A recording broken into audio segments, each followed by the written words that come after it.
ఈ రోజు ఇక్కడ మనమందరం కూడా జమ కావడానికి ప్రధానమైన 2-3 కారణాలు ఉన్నాయి.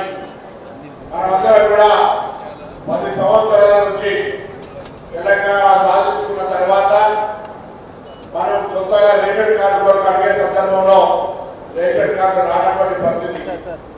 ఇప్పుడు ఈ మండలంలో మున్సిపాలిటీలో కలిపి మిగతా సిద్దిపేట జిల్లాకు ఇప్పటికే 26,000 కొత్త రేషన్ కార్డులతో పాటుగా అనేక మందికి రేషన్ కార్డుల పేర్లు కూడా అందజేయడం జరిగింది. అదేవిధంగా హుస్నాబాద్కు సంబంధించి 1,279 మందికి ఇలా కొత్త రేషన్ కార్డు ఇస్తా ఉన్నాం.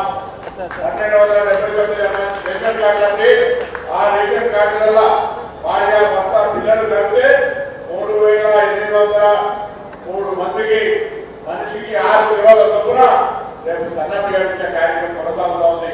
10 ఏళ్ళ ఇవాళ అదేవిధంగా పెళ్ళైన తర్వాత కొత్తగా పిల్లలు పుట్టినా గోడలు వచ్చినా ఇంకొక కొత్త సభ్యుడు పెరిగితే ఆ సభ్యుడి పేరు కూడా ఉన్న పాత రేషన్ కార్డులో నమోదు చేసుకునేటువంటి పరిస్థితి లేకుండే.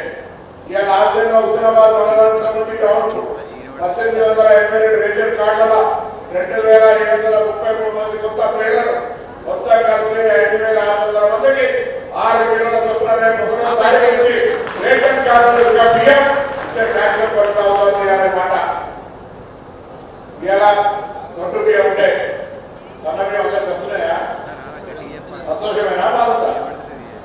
అప్పుడు చెప్తున్నారంటే సన్న బియ్యం వస్తా ఉన్నాయి.